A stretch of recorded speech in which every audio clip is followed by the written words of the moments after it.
Hi guys, my name is Audrey and I wanted to make a video about some things that were of concern to me and some of my classmates when we were getting started on our didactic year.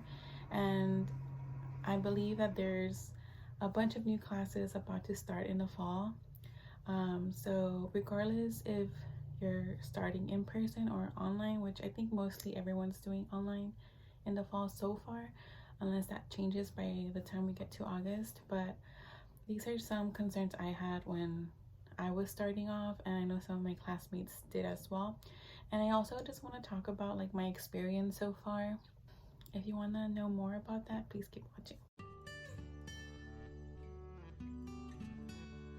So first of all, I just want to say that it's been what I expected, like difficulty wise, but the last couple of months with the whole quarantining and studying from home was a bit of an adjustment for me, and I'm assuming for a lot of people, because I kind of already had my routine, I guess you could say. I had a certain floor in the library, a certain area where I would study, and now I have to shift from all of that and just study at home, where I have family, and it could be a bit of a distraction, but I made it so far.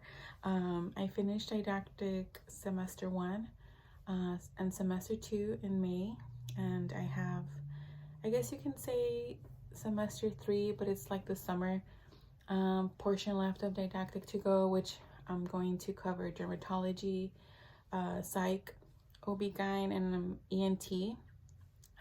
So that's, I guess, another semester you can say didactic that I still need. But I'm super excited, and yeah, I'm just glad that I'm here.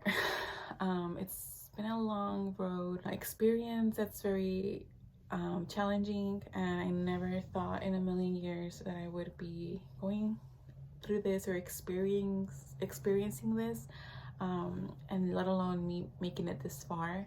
I know it can be our worst critic, and I'm definitely that to myself a lot of the times, because I just want to make it, and I feel like we all want to make it, and we can all be a little bit hard on ourselves, but we have to also celebrate the victories, which we do accomplish.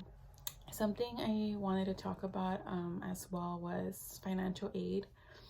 I am by no means a financial aid counselor or advisor, but I know that was something that was in the back of my mind a lot, especially like once I knew I was accepted.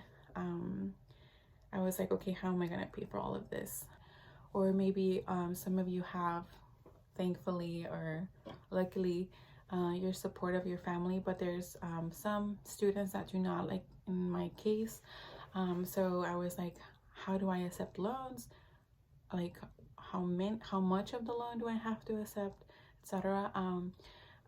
So I believe a lot of our programs have office for that, but that was still something I was concerned about. I know a lot of students would give like little presentations for us, and they would say to just go ahead and get what you need, or if you want to accept all of it, you can do that also.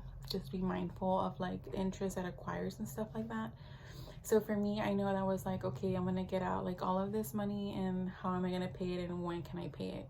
Let alone I've never had this many loans out. One thing that stood out from all of this was that, yeah, everyone maybe said like, okay, get what you need, or if you are getting whatever you do need, or if you are getting all of them, the one thing that I heard a lot of people, if not everyone, tell me that was already practicing was, don't even worry about it. God willing, you're going to find a job and you will pay that off in no time if that's your goal. But regardless, you will have a steady income and a great career that you can not worry about that so much, but you will have some sort of income in the future and the means to pay that off. So I know that was a little bit of comfort and like peace of mind that I got, knowing that like, okay, yeah, I'm gonna have all of this debt, but I'm gonna work my butt off for 2.5 years and study my butt off and do the best that I can do to get that job of my dreams, and pay off all of these loans. But I'm such a worrier sometimes, and I know maybe a lot of us are, but I feel like I'm a little extra. But just knowing that we're gonna have like a career to fall back on and some income that's stable, and we can just be able to pay that back was reassuring for me, for sure. Something else that I wanted to talk about was equipment. I know we're gonna have to buy that eventually, and I know maybe like in your orientations or things of that nature, in regards to your program, they might offer you like certain things or with a student discount. And I can't say enough or stress enough that I would just recommend you guys taking advantage of that student discount or whatever bundle your program does offer. But I kind of debated on buying like a good set of equipment, which would be like your otoscope, your ophthalmoscope, a good stethoscope, and I was like debating whether I should get like a little set, a little rinky-dink one from like online, or should I buy and invest on like a good one. I know some of my classmates, they were right away like, no, I'm gonna like invest in my career, I'm gonna invest in myself and buy like a good one. And I know I also had like, oh well, some people saying that when you're doing your rotations, like you can use the one that the clinic or the site provides, but what if one day they don't have any? Or what if, right? I did on that for a while, and I even looked up some sets that were like maybe $100 or less, and it had both the otoscope and the ophthalmoscope. So I was like, am I getting what I'm paying for here? Am I really gonna be able to see the tympanic membrane? Am I gonna be able to have proper lighting when I'm inspecting an eye also? So I think at the end of the day, I was like, I'm gonna go for something I know if I invest in, I'm going to not regret it, and it's gonna be just an investment in the long run. So I ended up buying the bundle that my program offered with the student discounts, and I couldn't be any happier because we had a patient encounter class for our didactic semester 1 and our didactic semester 2, which is where you kind of practice how you would do a physical exam. You interview a patient and you perform like a physical exam. From prior friends that I have that were in the program as well, and some of my current classmates, they had purchased a little small set from online, which included like the otoscope and the ophthalmoscope, a couple of $60, I believe, or maybe less than 100, and they couldn't really visualize, or it was dying on them, and they didn't have insurance. I didn't come with like an insurance, so they found themselves like struggling a little bit of that, and we kind of felt bad, and I know we let each other like borrow equipment if need be, but they did have to order new equipment during the semester without a student discount, some of them, or we were looking for other places to buy the equipment. So that was like a little bit of a struggle, and like something maybe we could have avoided, which we had like had we known that could have happened. So yeah, I definitely recommend investing in the bundle if your program does happen to offer a student bundle with a student discount. Another thing I wanted to talk about was your time is crucial.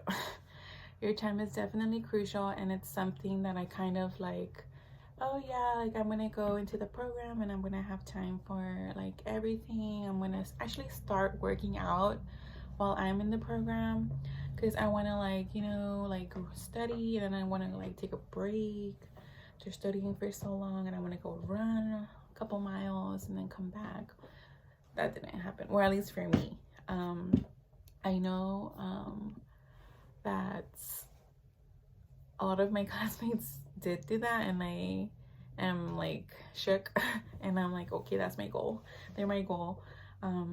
But for me, that wasn't the case. I did graduate from with my bachelor's in biology in 2015, and I was accepted into the program in the fall of 2019. So yeah, I hadn't been in school for a while. I kind of adapted to the working life. I was a scribe for 3 years in a local ER of mine, and I kind of adapted to the, working, coming back home. That would be basically my day, like going to work, coming back, having dinner, spending time with family or my boyfriend, and then just doing it all over again. Well, that wasn't the case when I started the program. Literally from day one, I think, and even like a couple of days before, I know a lot of my classmates and I, maybe the whole class, was already trying to preview some of the subjects and some of the content we were gonna start off on the day of the first day of PA school, including myself. And yeah, that was like, okay, let's do this. So since day one, I kid you not, even like during Thanksgiving break, we did have an exam coming back from the break, which is kind of sucky, but I mean, they kind of, how do I say this, assign the dates how they do for a reason, just because it allots you to study for the content with enough time. So even though it sucks that we had to study over the Thanksgiving break, it did allow us to study more because we did have that break, so that was good at the end of the day. But yeah, I had very little time to spend with my family and including my boyfriend, and that was an adjustment for all of us, not just for me. I feel like we all like kind of go into PA school and we're kind of like, okay, like me, I have to adjust to the loans, I have to adjust to being kind of like more independent, regardless if your parents are kind of helping you financially, but it is your decision and your choices of what to do, what to buy, how to study, where to study, and where to move to and what school you're gonna go to at the end of the day. So a lot of the stress is still like, and the choices are on you.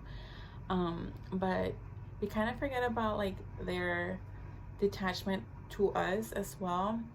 That's something I didn't kind of think about at all until it was actually happening.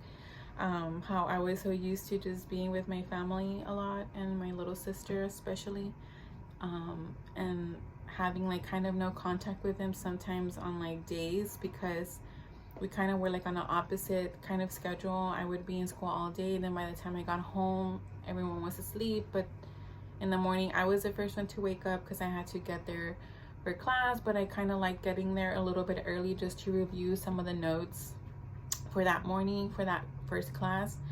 So I kind of, if I kind of did that for a couple of days, I probably wouldn't see them for like 2 or 3 days maybe, and then I would see them in the weekend, like a Saturday morning. So it's kind of like playing a catch-up game, like, oh, what happened throughout the week, blah blah blah. But yeah, so that was kind of an adjustment, like trying to squish in all like 10 of my classes and kind of trying to study for all of them evenly, not like ignoring one class for another one just because maybe it was a little bit more understandable than another, and having time with my family. Something else that I kind of noticed was like personal time with like my boyfriend. Like if you're in a relationship, it was kind of hard for me, and I know some of my classmates also discussed, some of the friends I did make on a personal level in my class, we discussed our relationship a couple of times throughout both semesters, especially the first one where it was kind of like a shock for us to go from like maybe seeing them on a daily basis or like every other day to not seeing them for maybe a couple of days or maybe a week. And the amount of time we had to maybe talk or text was also kind of limited, because you would expect like, oh yeah, I can't see them for like a week, but then you think, oh yeah, I can text them. Yeah, well, you're kind of studying all day, so you kind of really don't text much. At least that was the case for me. I know my downtime was literally, it was so sad, my downtime was literally me walking to my car in the morning. I'm sorry, like walking from my car to my class in the morning, like those 10 minutes that it took for me maybe to like walk from parking my car across the street and get to my class. And the nighttime where I would like walk from the library to my car, that was like my Facebook time, my texting back time. Obviously throughout lunch and throughout the day I would stay connected with my boyfriend, and if my family send me like an important message, or I would just check in as well, like I'm okay, I'm here type of stuff. But there is an adjustment that's kind of the point I want to make, and it kind of is like black and white in the beginning because you go from like I said, being with him a lot, and then okay, PA school is my life for a couple of years now. But it's something I would definitely recommend speaking to your family, and if you're in a relationship, to your boyfriend or your partner, your girlfriend, about, because it's something that we all go through. If whoever is close to you or in your immediate family or friends, they will also feel the distancing, I guess you can say. So I know I had a conversation with my family and my boyfriend before I started the program, just based off experience of some of my friends that graduated from a PA program, and some of the students that gave like little seminars on our orientation, how it was going to be time consuming, and how you need the emotional support of your loved ones and your family through like this life change. I did talk to them about it, and I kind of discussed with them like the changes that were going to happen, just to let them know. I mean, my mom doesn't really know what a PA program is, let alone what a PA is, so I just kind of explained to them in like normal words, this is gonna happen, and I'm gonna be maybe like with my face in a book for a couple of months, a couple of years, and I'm still here, I'm still alive. I love y'all, and I want to be with y'all. It's just we need to like adjust some things, and I do think it's very important to have that conversation with them, just to let them like in, because it kind of makes them feel like they're included and they're part of your plan. They're part of this adjustment, I guess. Like it's like a team effort, like mom and my family, my boyfriend, like I care about you. I want you to know that this is gonna happen. How can we approach this? What works for you? What works for me? How can we kind of meet halfway? Maybe you can do like Friday date night with your loved one, and then a Saturday breakfast or Sunday breakfast could be like a routine thing where you kind of get away from like the educational part of your life and just focus a little bit on them for a little bit. That would be kind of a good like balance, but it's something I definitely recommend talking to them about. Another thing now, like going into like my experience so far of my didactic year, and it's something like on this video I'm not gonna get into depth about, but I just want to like trickle on some things that I thought were really sweet and like just cool about it so far, which there's a lot of things that's cool about like PA program didactic year so far, but as crazy as that sounds, there is cool stuff. But this is something that I kind of did want to like emphasize, like the teamwork ethic that you experience from the beginning. As a lot of us know that physician assistants work under the supervision of a MD or DO, or whoever is you're attending, or whoever you're working with that day. But it's something that at least my program kind of like emphasized since day one. Even before like our first day, we have like a little academy, or we kind of like, they kind of give us like a little preview about what we're gonna learn about in the beginning, and how it's gonna be like PowerPoint wise, and they give us like, I guess, like a little lecture for each kind of subject we're gonna cover, and just to get like our feet wet. And we have prior students come and talk to us. We have the head of our department come talk to us, and like all the professors. And they were really big about like team-based learning, TBL, and my program, they really are. And that's something that I like about it, because it kind of gets you from the beginning started with working with a team, because that is really what being a physician assistant is, working with medical assistants, the nurse, the lab tech, the phlebotomist, the provider you're under, working with. So that's something that's like just really cool about that. We get into class and we have like these cases that we have to work with together in our intro to clinical medicine course, and we also have various other courses where we have to work together. And that's something really interesting about that. just being that the team-based concept is kind of like slowly being engraved into just being into practicing it with your classmates. So that's kind of like second nature to you by the time you're out of PA school. So yeah, that's something that I really think is really neat, and just how they're kind of making it obvious that it's a team effort, right? It's not just the PA by itself or the physician on their own. It's kind of a team to deliver the best patient quality care, right? And another thing I wanted to talk about, I know maybe like programs are different and they vary state to state, or how they deliver their material. I know my program, they kind of work with modules. So for example, like Didactic semester 1, we started with hematology, and then we had neurology, and then we had cardio, and then we ended the semester 1 with pulmonology. So the cool thing about the program where I went to, they kind of put all the courses that were relevant to, like, let's say pulmonology, for us to cover all at once. So we were in pulmonology and we were doing pharmacology, we were doing all the medicines, all the medication that were relevant to pulm. And so we were doing pathology, it was pulm. We were doing intro to clinical medicine, it was pulm. So that was something that was really neat. So that's kind of like how maybe a lot of the programs will work. You'll cover like modules or blocks, I guess, and you'll have different courses, but they'll kind of be just bundled up. I don't know if all of them follow, like if you're doing pulm, they're all pulm. I know that's something my program did, but I think a lot of them work just like in blocks or modules. So that's something that is really interesting. One of my favorite classes was cadaver lab. I'll never forget, like, the first time I went in, it was something so just surreal and really neat to experience with your classmates, future colleagues, right?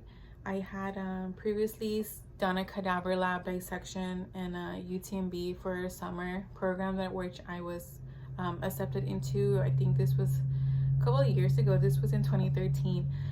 So it had been a couple of years where I had, I guess, a cadaver or a client assigned to my group, and which we were all like in charge of learning about and dissecting. Kind of bummed that my cadaver lab experience was cut short due to like the whole COVID-19. We didn't get to finish, but we were able to finish online, which was great and better than not finishing, right? So I might peek into the lab maybe once the lab's open again. I don't know if they'll let us. I'm just kidding. That was one of my favorite classes, and I'll never forget that experience and how blessed we are to be in a field where we can do that and just learn about ourselves, about our anatomy, right? So yeah, so basically that's something I wanted to talk about with you guys, some of the concepts I wanted to talk about. Didactic year so far. This is not a video I'm gonna go in depth about. That's probably coming up in the near future if you guys are interested about that. But I did want to cover the equipment and the financial aid stuff, just because that's kind of like, okay, you're accepted, now what? What do I have to do? I know a lot of the programs, they probably send out packets and they tell you guys, this is like the stuff you guys have to look over and just accept. But then, yeah, maybe you don't have experience like myself and you're kind of like, okay, but what do I do? What do I select? Or like, am I going to be calling the secretary at the PA program every 5 seconds for every question I have? So yeah, I do recommend you guys reach out to faculty and to your program for whatever questions you do have. That's like the right thing to do. But I know I felt maybe like, okay, I can't be calling them every day, 5 times a day. So these are some of the things I wish I would have known prior to starting. Some of those questions were answered, but maybe not to the depth where I needed the answer to be. So I hope this helped a lot of you guys, And if you do have questions, just let me know and I'll try to answer them to the best of my ability. I hope this video was of help to you guys and you guys liked it. I do want to make a video next week when I'm starting my dermatology block. I do want to start making more of these videos if they're helpful for you guys. So just let me know what you guys think. Comment down below, and thanks for watching.